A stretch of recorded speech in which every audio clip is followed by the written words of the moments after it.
Lavoro svolto ancora non retribuito e incertezza sul futuro. Gli operai forestali della provincia di Agrigento si sono dati appuntamento questa mattina davanti al palazzo della prefettura. Un sit-in condito di protesta, rabbia e disperazione. Avanziamo gli stipendi, le giornate che facciamo dal mese di novembre fino a dicembre e ancora non si sa.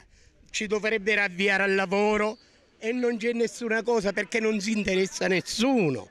Noi abbiamo tanto lavoro alla forestale. Cosa chiedete? Rispettano i pagamenti. Da quanto tempo non prendete lo stipendio? Novembre e dicembre. Più 3 mesi. Più 3 mesi hanno dato la busta paga però senza dare le soldi. E ora noi siamo in attesa di trovare il lavoro, ma solo che ne prendono in giro. Purtroppo non si può andare avanti di questa maniera. Ne prendono in giro tutti, sia i sindacati che anche i politici. Ci sono persone che non hanno manco soldi pure da mangiare, non ce n'hanno soldi pure da poter mangiare. Non abbiamo potuto fare neanche Natale e forse neanche Pasqua con questa maniera che va.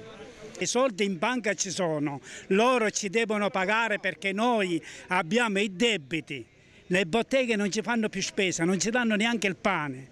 Io personalmente, separato con mia moglie, con una figlia di 18 anni che studia, non ci posso pagare il mese che ci aspetta, 320 euro al mese. Al loro fianco per sostenerli nell'avvertenza, nonostante le frecciate, le organizzazioni sindacali di categoria. I rappresentanti di CGIL, CISL e UIL sono stati ricevuti in prefettura. Avete appena finito di incontrare il prefetto di Agrigento, ecco, com'è andata?